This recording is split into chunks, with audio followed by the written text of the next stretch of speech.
Welcome to the LowCarbUSA podcast, where we seek to inspire you to help us build this community. I'm Doug Reynolds. And this is Pam Devine.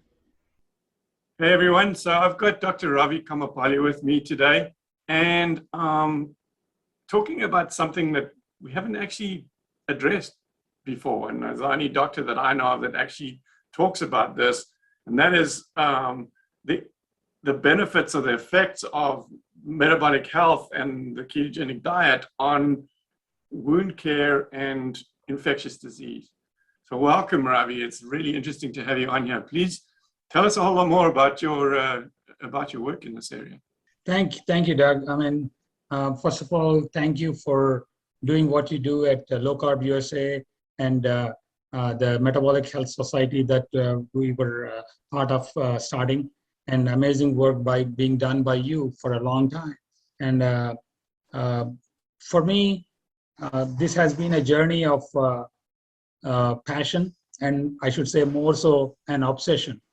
So I'm from India, and basically I gave myself a life goal to create a self-sustaining healthcare system in India in 1995 after I graduated from my medical college in Guntur in southern India.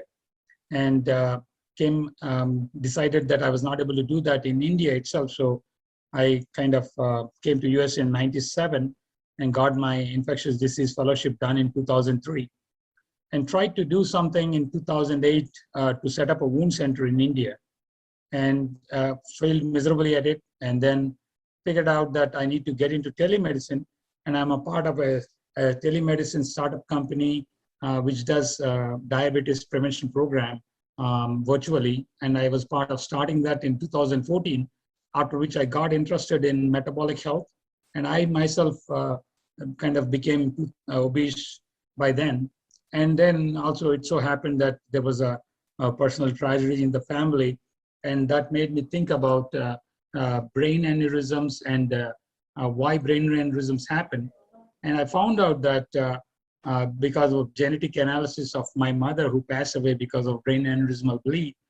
And I found that I have two genes that increase my risk for this problem. And then I found that there is a molecule called Lp(a), which I was scratching my head, not knowing what is Lp(a) after being a doctor for 15 years practicing as an internist and an infectious disease board certified doctor.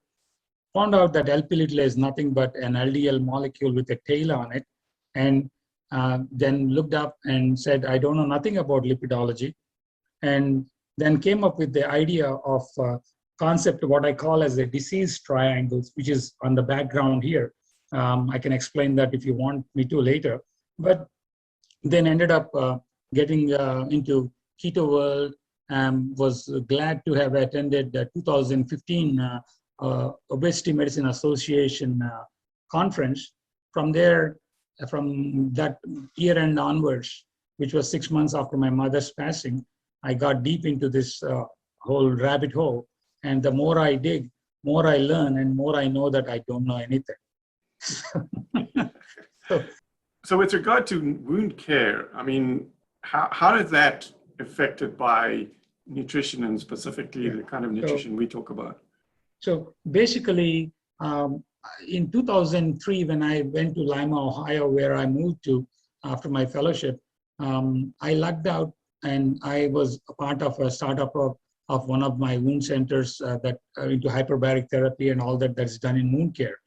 And as I was doing that, I kind of understand that wound care, there is cardinal rules in wound care for treatment.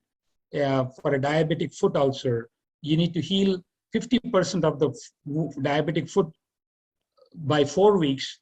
And if not, then you have to do adjuvant treatments for that. And I was looking up what are the adjuvant treatments. There's collagen substitutes, skin substitutes, and all those.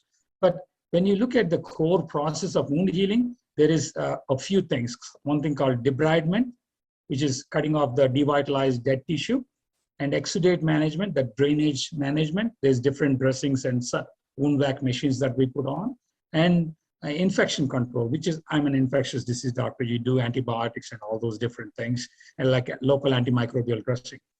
But what is really also taught is offloading for diabetic foot or as a decubitus ulcer.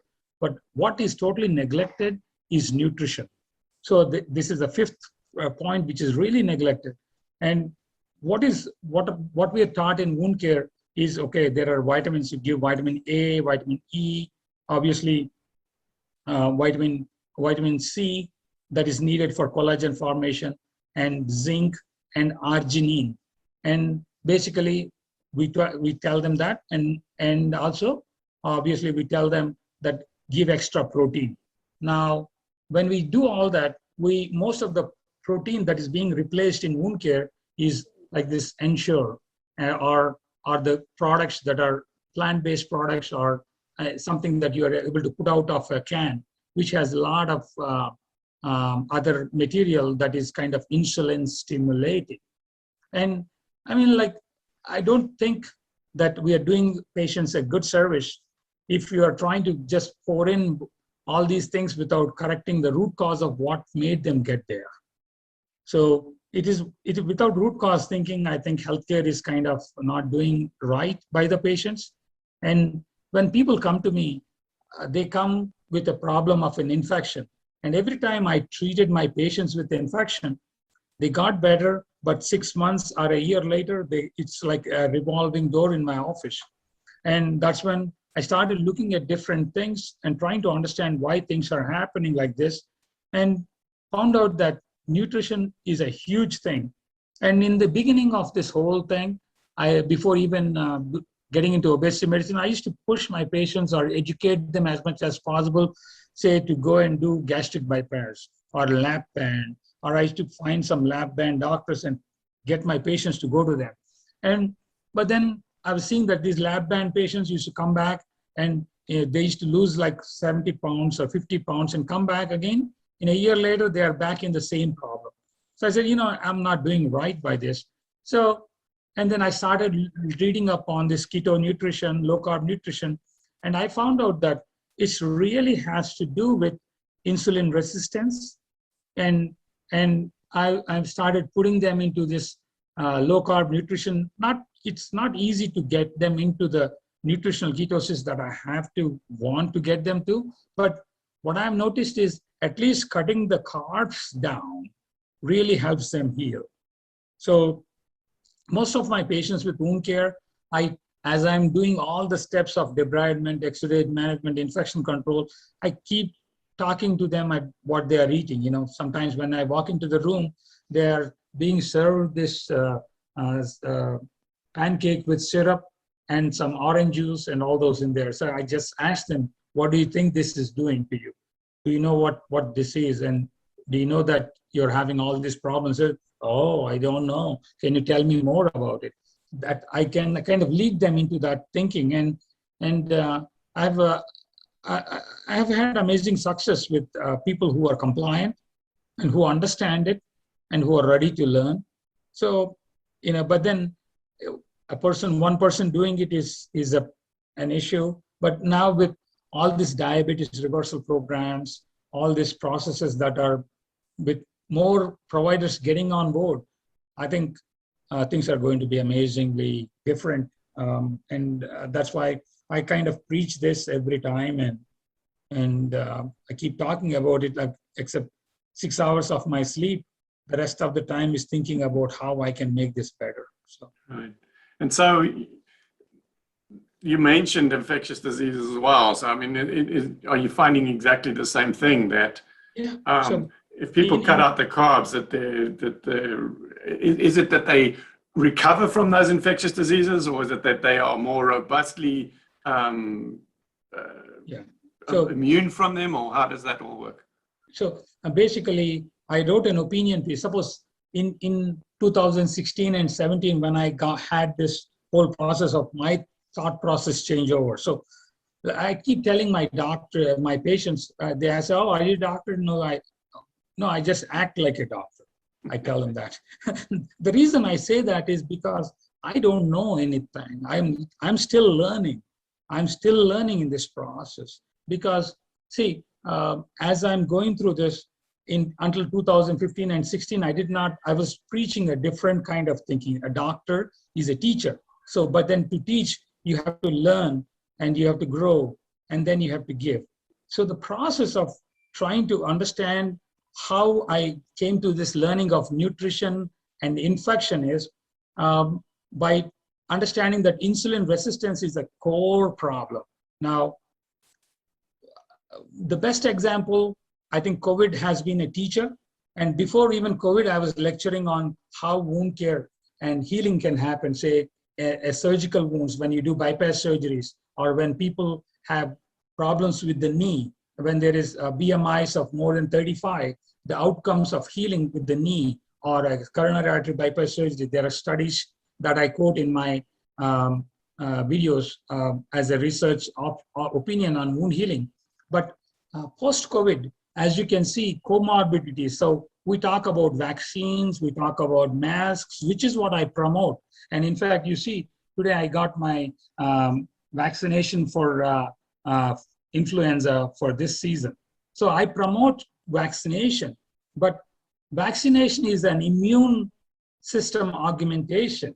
That is, you're preparing your immune system. But now, we did not come in and survive and become human beings without having our innate immune system. So with COVID, what happened is in 2020, I wrote an opinion piece that was published in University of Louisville Respiratory Medicine Journal. I will send you a link of it. You can put it in the show notes. Yeah. And that is where I talk about how we can use ketogenic nutrition in T-cell augmentation. So if you put ourselves into a state of nutritional ketosis or low-carb diet, our T cells are released to fight the infection. Now, where do T cells get locked away is when our fat mass. So when we are trying to fight obesity or metabolic problems, our fat mass, when we have a certain fat mass that is 20% or 28% or more in us, our T cells go and try to get rid of the inflammation in our fat. So then they go there and they get locked in. So that is a problem that we have to address. If we reduce the fat mass, then the T cells that are there are able to go and respond better. So there was a paper that luckily came out in mice study. There was a mice study in 2019 October that showed that mice that are put in a state of ketogenic nutrition are able to fight off influenza when compared to the mice that were not able to be put on that. So I used that, and then that started arguing that even the SARS antibodies, SARS-1, the one we had in early 2000, it did not have a protective long-term effect of the problem. So there was loss of the antibody for SARS-CoV-1, whereas SARS-CoV-2, which is COVID-19, also, I was saying in 2020 opinion piece that our antibodies might not last longer. So how can we take care of it? Is by immune system augmentation and the nutrition. So the big guys in the infectious disease world, I keep writing to them and telling them that we have to talk about nutrition in addressing the infectious disease issues as we are talking about vaccines. So unless we do that, we are not doing a service to our patients. And I think that every infectious disease doctor has to get understanding as to what they are doing with nutrition and nutritional aspects of their patients. So without that, I think we are doing them a disservice. So as a part of that, I'm trying to see if there's any other doctors I've been trying to reach, but nobody seems to be responding. And in Canada, there is an association called IPTN, which is like an organization of doctors. So I'm trying to see if I can start a SIG, special interest group in that area. And I want to see if any of our core group members in metabolic health group would be a part of those that entity too. actually, because of the whole COVID thing, it's like really relevant right now because, it's becoming apparent just from the anecdotal data that being metabolically healthy improves your outcomes if you do actually contract COVID immensely. You were talking about your triangle concept. Is that something you want to just expand on a bit? So basically what we're talking about is the concept of disease triangles. If you see the base of the triangle here, there is genetics and there is environment and there is lifestyle. So when any infectious disease doctors or social preventive medicine, what we are initially taught is you have to change your environment, you change your lifestyle, and then you're going to be able to prevent the diseases. But what happens is there is another triangle that we don't really teach our doctors. The triangle on the bottom that I talk about, I'll try to move out here. One side of this triangle is immunology, and the other side is lipidology. So, and the other base here is infectious disease and microbiome. So basically, I call this the concept of disease triangles, wherein for any disease to happen, we have to change our environment, we have to change the lifestyle so that the lipid system and the immune system change, and depending upon our microbes and microbiome, then the epigenetic factors change, and basically our genetic expression changes and our diseases go away or come on. So this is the concept that I'm trying to push and into the understanding of our doctors to teach them, and I should say to learn from them too, as to how, say, chronic diseases happen. When inflammation happens, diabetes happens, metabolic syndrome, fatty liver, cancer, and you name it, most of the things, I mean, like multiple cancer receptors, 13 cancers are associated with metabolic health.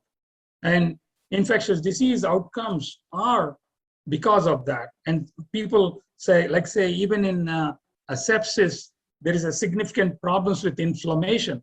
So even say autoimmune conditions, that inflammasome in say in ketogenic nutrition, when we are talking about inflammatory system, okay, there is something called as NLRP3 inflammasome, that is that ketones and ketone bodies are acting to prevent that inflammasome's hyperactivation.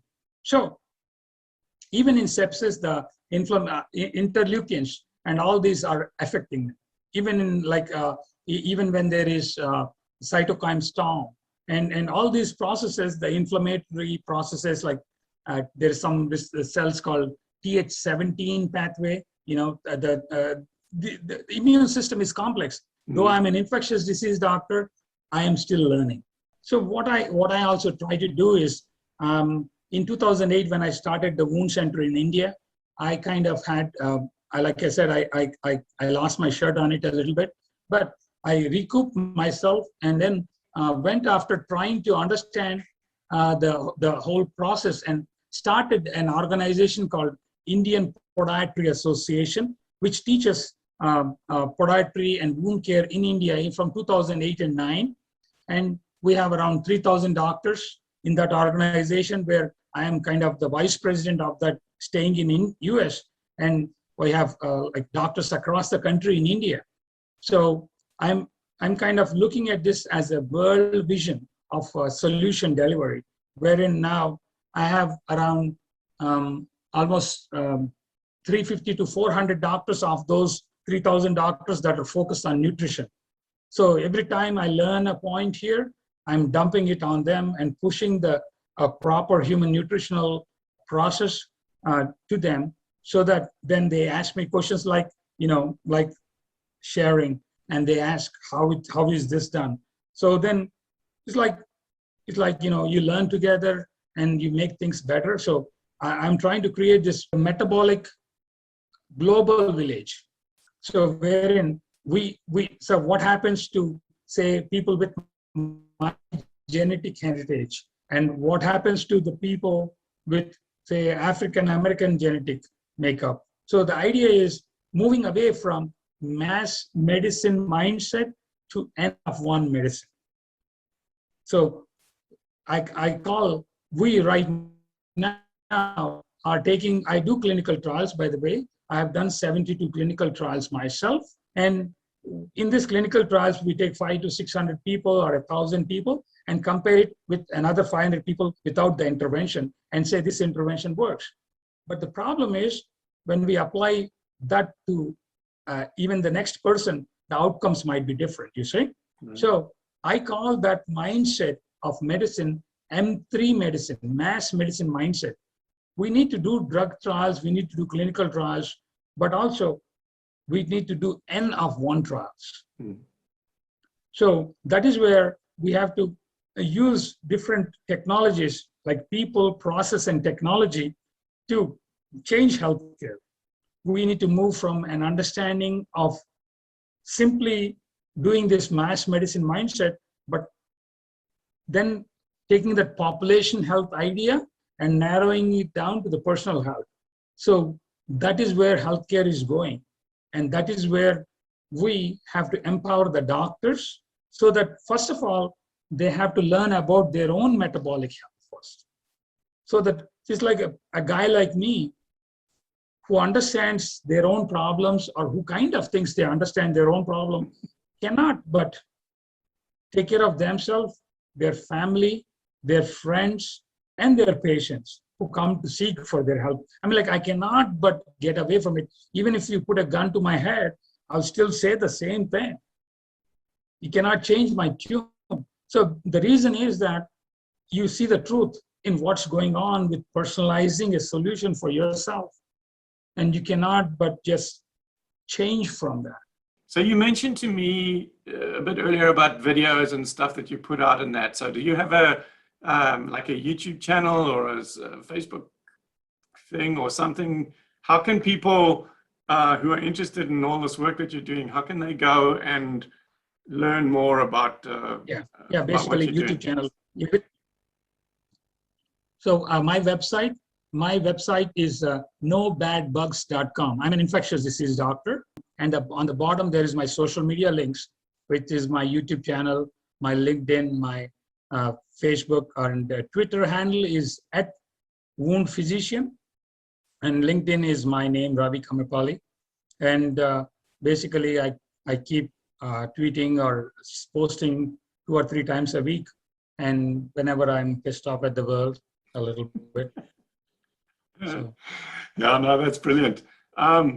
Thank you so much for spending the time with us and talking about this. I think it's something that, as you mentioned when we were chatting before we got on, was that it's lacking. There's very few doctors that actually that are involved in infectious disease and wound care that actually understand the impacts that nutrition can have on it. So I really appreciate the work you're doing and look forward to more of your contributions with our Society of Metabolic Health Practitioners going forward, and maybe even at a conference, LowCarbUSA conference down the road as well. No problem. I mean, I'd be excited to be a part of anything that you do, because I think that the purity of the work and the team, that the quality of doctors and the passion to do a real solution. In the group of all the lectures, I have attended almost all of your low carb conferences, and like everything, I just scratch my head. My God, this LDL it's not a bad thing. It is a policeman. It's a fireman trying to repair the thing, right. And here we are trying to kill it. So there's a lot of things that I am learning, and I'm looking forward to working with you and all the people that want to really do healthcare change. And by the way, my hashtag that I put on from 2015 is #removing barriers to healing. You will get my activity from 2015. Wow. Okay. So people can look it up. That's probably the easiest way to track down everything you've done so far. Excellent. Yeah. Okay. I'll put that all in the show notes as well. Thank you very much for being with us, and look forward to working with you in the future. Thank you. Thank you very much. Take care. Okay. Cheers. You've been listening to an episode of the Low Carb USA podcast. You can support us on Patreon at patreon.com/lowcarbusa.